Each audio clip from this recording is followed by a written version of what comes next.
Welcome back to your channel Tripitaka. यहाँ पे अब हम लोग गंगा का कैसे निर्माण हुआ है और गंगा जहाँ पे चल रही है, जिस रास्ते से गंगा गुजरती है, आखिर उसका निर्माण कैसे हुआ है, गैंगेटिक प्लेन यानी गंगा का मैदान कैसे बना, इसके बारे में आज देखेंगे। और किस टाइम पीरियड में बन करके तैयार हुआ है उसके बारे में भी हम लोग समझेंगे। ठीक है, तो यहाँ पे हम शुरू करते हैं। देखिएगा, तो जो आपका ये हम पढ़ रहे थे फेनोरोजोइक एरा में एक सेनोजोइक नाम का जो है क्या चल रहा था, पीरियड चल रहा था। उसी सेनोजोइक पीरियड में दो पार्ट के क्या थे, दो युग हुए, दो युगों से मिलकर के बना है सेनोजोइक पीरियड। एक तो टर्शियरी युग और दूसरा क्वाटरनरी युग। एक तो टर्शियरी युग, दूसरा क्वाटरनरी युग। ठीक है, टर्शियरी काल जो चल रहा था, युग कहिए जो भी कहिए, तो ये तृतीय कल्प का जो जमाना चल रहा था, इस युग के समय में, इस कल्प के समय में आपको हिमालय का फॉर्मेशन देखने को मिला। हिमालय हम लोग कल ही पढ़ चुके हैं। आज जो हम लोगों को पढ़ना है वो गंगा के बारे में पढ़ना है। तो देखिएगा, हुआ क्या था कि एक इस तरीके का अंगारा लैंड नाम का चीज था जो इंडो ऑस्ट्रेलियन प्लेट था, रियूनियन आइलैंड पे इसके ऊपर फूट गया था। क्या ज्वालामुखी फूट गया था रियूनियन आइलैंड के पास से। जब ये गुजर रहा था तो ये पूरा बेचारा ज्वालामुखी से नहा चुका था और उसी चक्कर में इसका कुछ हिस्सा टूट करके यहाँ रह गया था। मेडागास्कर के नाम से आज जाना जाता है ना। और उसके बाद क्या हुआ, यहाँ पे पानी था और ये हिस्सा ऊपर उठता ही चला जा रहा था और बाद में पानी को धक्का दे दे के जो पानी के नीचे जो लेयर होता है, जो मिट्टी होता है, उसमें मोड़ पड़ना शुरू हो गया और ये जो इलाका था पानी नीचे ढड़क गया, ये कुछ इस शेप का बन गया और हिमालय का फॉर्मेशन हो गया। चूंकि हिमालय का निर्माण इन्हीं मिट्टियों से हुआ है, तो हिमालय रियलिटी में बड़ा कमजोर है क्योंकि वो भुसभुसे मिट्टी का बना हुआ है। और इसी कारण से बार बार हिमालय में भूस्खलन यानी लैंडस्लाइड देखने को मिलता है। आप देखे होंगे जोशीमाठ, रिसेंट जो न्यूज था, तो जोशीमाठ में भी क्या हुआ, घरों में दरार पड़ना शुरू हो गया। ठीक है, तो सोचिए ना, ये समझ लीजिए एक तरीके से कि वही नीचे तो बालू ये सब होता है ना, तो उसमें तो उसका कितना ही टेंडेंसी है, कमजोर होता है वो सब। तो अब हम लोग बात करते हैं कि ये सब तो ऊपर हम उठा दिए और ये वाला हिस्सा अगर अब फिर भी मारता रहे भर दिन, तो मान के चलिए कि ये तो हम ऊपर उठा दिए ना, इसको पीट पीट के अब ऊपर उठा दिए, अब ये ऐसा शेप ले लिया, ये ऐसा ले लिया, हिमालय बन गया, और फिर भी ये वाला हिस्सा अपना ऊपर उठ उठ के मारते रहे, तो आपको क्या लगता है, ये चुप हो गया है, ये शांत है? नहीं, आज भी ये मारते ही रहता है। जो नीचे का डेक्कन प्लेटू है ना, वो धक्का देते रहता है। किसको? अब हिमालय को दे रहा है। ठीक है, 33 प्लेट ऊपर उठ चुका है, उसी को दे रहा है। ठीक है, और इसी कारण से आप अक्सर देखेंगे कि नेपाल ये सब साइड में भूकंप आते रहता है। और जो माउंट एवरेस्ट जो कि 8,848 मीटर ऊंचा था, आज के डेट में 8,850 मीटर ऊंचा हो चुका है। यानी कोई तो इसको उड़ा रहा है, ऊपर की तरफ उठा रहा है, ढकेल ढकेल के नीचे से। ठीक है, तो इसका मतलब है डेक्कन प्लेट्यू अभी भी शांत नहीं हुआ है। तो अब हम लोग समझेंगे इस बात को कि जब ये ऊपर उठा, ये इलाका जब ऊपर उठा, तो इस इलाका पे बहुत सारा बर्फ जम गया। बर्फ के जमने से एक layer of rock, layer of ice in सब पे फैल गया। लेयर ऑफ आइस जो होता है उसे ही ग्लेशियर कहते हैं, रॉक ऑफ आइस या बर्फ का चट्टान। तो जब ये ग्लेशियर बन गया, तो ग्लेशियर ही जब पिघलता है तो उससे नदियों का निर्माण होता है। तो गंगा नदी बन करके तैयार हो गई, ब्रह्मपुत्रा नदी बन करके तैयार हो गई, सिंधु नदी बन करके तैयार हो गई। यहां तक का क्लियर है? अब देखिए, मगर ये नदी बहे तो कहाँ बहे, इतना दूर तो इसके ऊपर नाच लेंगे, बट उसके बाद कहाँ बहे, है ना? कौन से इलाके में, ये किस गड्ढे में जाकर के नीचे गिरे इसका पानी, तो उसके लिए गड्ढे का निर्माण करेगा। ये कैसे करेगा वो देखिए, ये जाकर के हिमालय को जैसे समझिए बैल की तरह जाकर के ऐसे मुंडी मारेगा। ठीक है, हिमालय में ये हिस्सा जो है आपका, ये वाला हिस्सा, ये जैसे बैल जाकर के मुंडी मारता है ना, दोनों ऐसे सींग ऐसे करके ऐसे मार देता है, तो वैसे ये मुंडी मार देगा इसमें। और उसके वजह से देखिएगा, जब कोई भी चीज को हम ऐसे अगर इसमें मारेंगे, तो मुंडी जो है वो नीचे की तरफ घुसा के मारेंगे, तो पीठ ऊपर की तरफ हो जाता है। पीठ वाला जो हिस्सा होता है वो ऊपर की तरफ हो जाता है और मुंडी नीचे घसक जाता है, और जहां पे हम लोग मारते हैं वो हिस्सा थोड़ा पचक जाएगा। ठीक है, तो हुआ क्या कि जब हम लोग मारे इससे किस पे, हिमालय साइड पे, तो यहाँ का जो रीजन था ना, यहाँ का रीजन जो टकराया वहां पे गड्ढा हो गया, वहां पे क्या हो गया, गड्ढा हो गया, और यही गड्ढा, इसी गड्ढा में पानी आना जाना शुरू हो गया, और बाद में इसमें जो नदियां मिट्टी लाई इस गड्ढे को भर दी, इस गड्ढे को नदियां भर दी, और उसके बाद अपना थोड़ा बहुत जितना रास्ता से वो गुजरती थी गुजरने लगी, और इस तरीके से गैंगेटिक प्लेन का निर्माण हुआ। इस तरीके से गैंगेटिक प्लेन का निर्माण हुआ।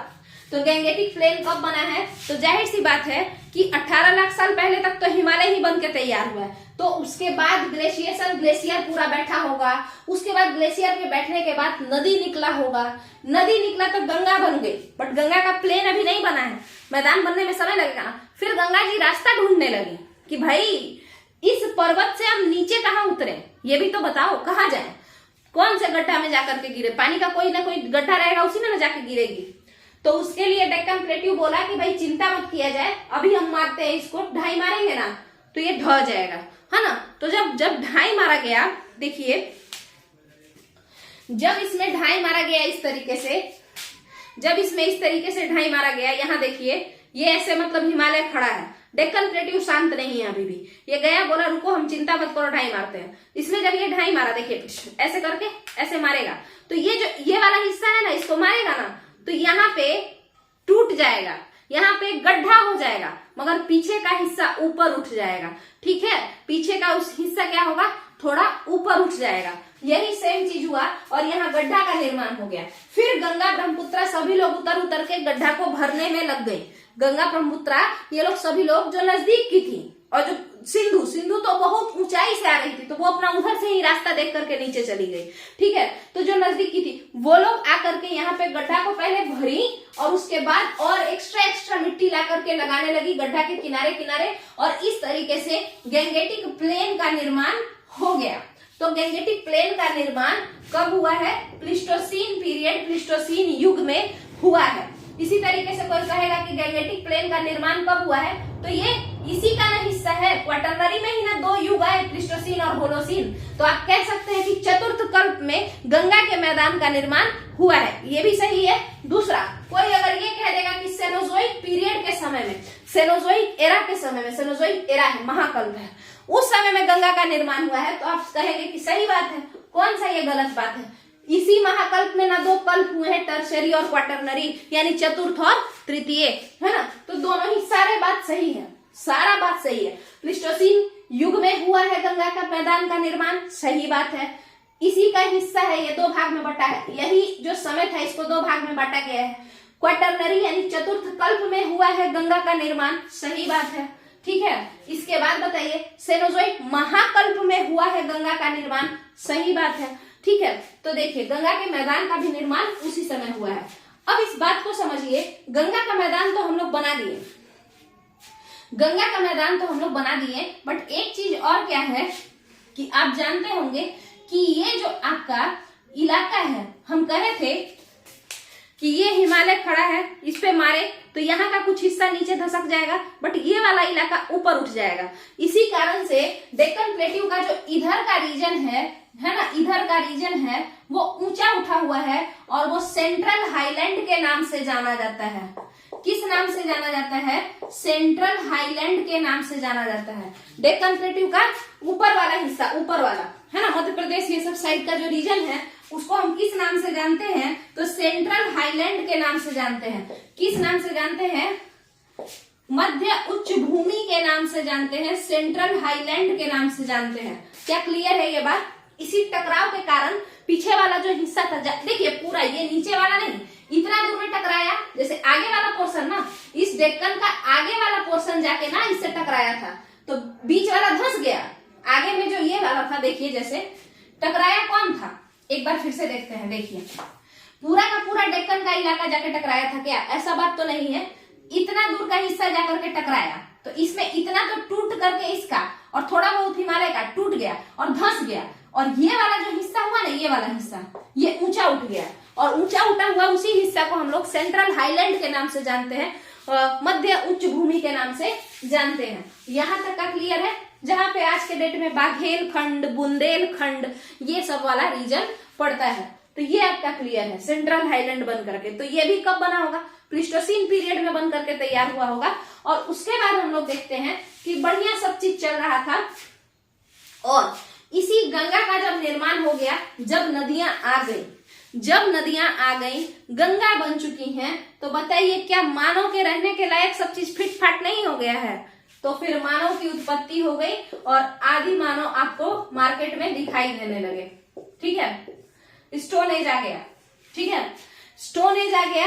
क्यों? क्योंकि अब गंगा आ चुकी है, नदी आ चुका है, बहुत सारे अमाउंट में नदियां आ चुकी हैं। इस कारण से अब मानव की भी उत्पत्ति शुरू हो जाएगी और आदि मानव मार्केट में आपको दिखाई दे देंगे। तो अगर कोई आपसे कहेगा कि प्लीस्टोसीन काल के समय में क्या आदि मानव थे? हाँ थे, है ना। मगर देखिए ये स्टोन एज के मानव हैं, यानी पाषाण काल वाले लोग थे, जो नंगे पुंगे घूमते थे वो लोग थे, जो हंटर गैदरर्स थे वो लोग थे, या अर्लीस्ट फार्मर्स भी कह सकते हैं। बट जो आज के पीरियड के मानव हैं वो होलोसीन पीरियड में आए हैं, मतलब वो बाद में आए हैं, है ना। जो थोड़े एडवांस वर्जन वाले मानव थे वो लोग। ठीक है, बट आदि मानव आ चुके हैं गंगा के निर्माण के समय में।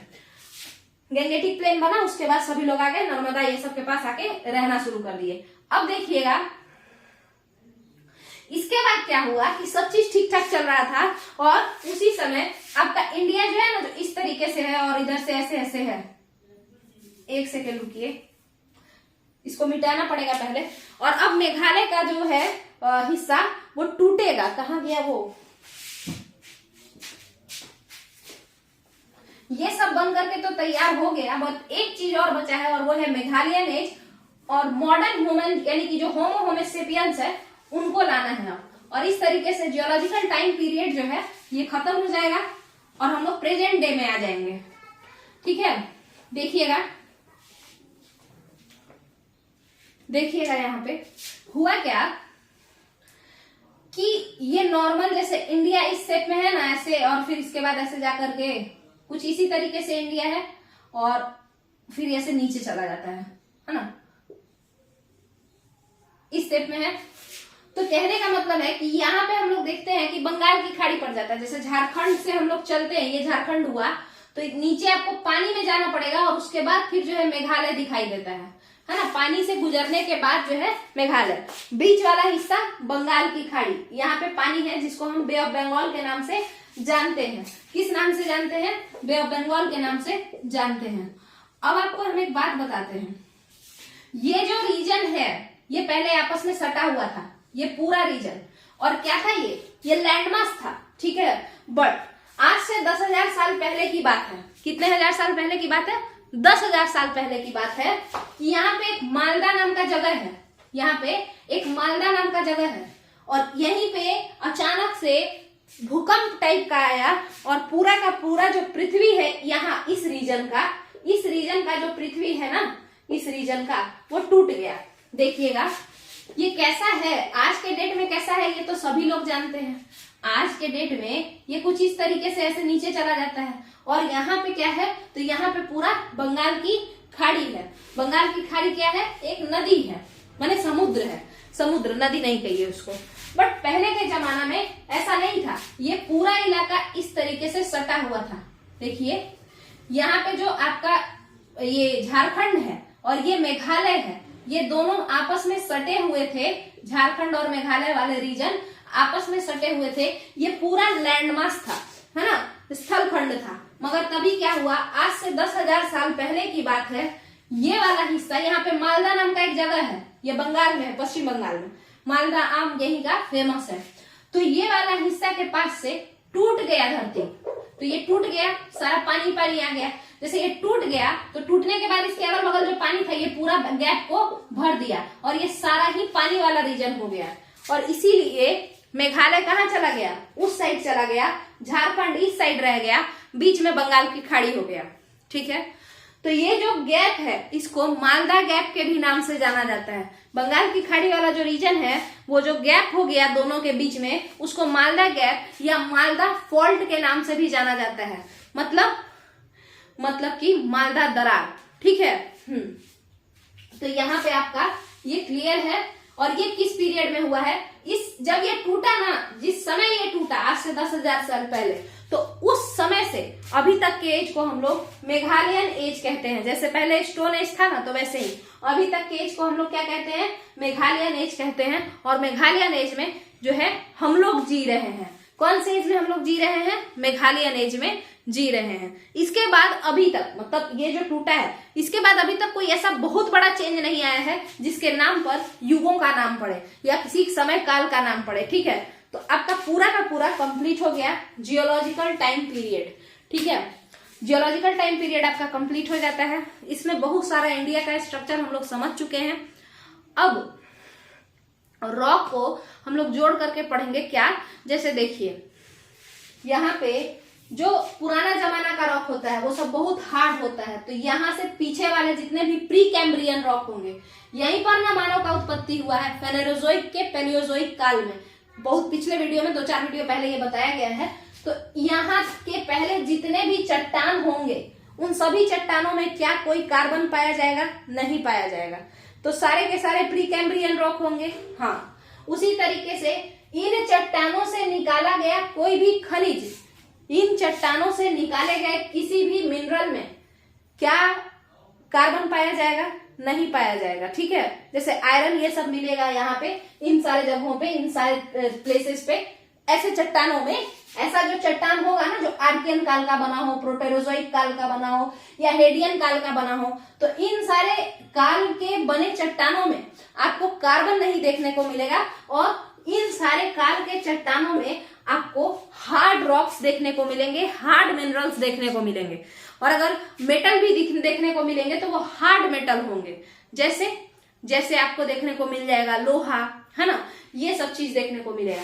और वही जो मुलायम मुलायम मेटल होता है जैसे एल्यूमिनियम, ये सब, तो वो आपको किस जमाना में मिलेगा, ये सब जो रिसेंट बन करके तैयार हुआ है ना, उसमें। जैसे टर्शियरी क्रम की चट्टानें होंगी, जो टर्शियरी टाइम पीरियड में जो चट्टान बन करके तैयार हुआ होगा, वहां पे अगर मेटल मिलेगा भी ना, तो वो कैसा मेटल होगा, मुलायम मेटल होगा। क्योंकि वो उतना दिन से नहीं दबा हुआ है कि दब दब के वो पूरा कठोर हो गया हो, हार्ड हो गया हो। तो ये काफी मुलायम मेटल ये लोग अपने पास, अगर ये सब टाइम पीरियड वाले लोग मेटल को रखेंगे भी, तो वो कैसा मेटल रखेंगे, वो मुलायम मेटल रखेंगे। और ये इसको छोड़ करके इधर वाले सारे लोग, ये वाले लोग, इस टाइम पीरियड में अगर कोई मेटल होगा भी, चट्टान के अंदर बना भी होगा, तो वो कठोर होगा, क्योंकि वो बहुत साल से अंदर चपा हुआ है और जिस कारण से वहां पे वो कठोर ही होगा। ठीक है, तो ये हम लोग अब आगे समझ लेंगे।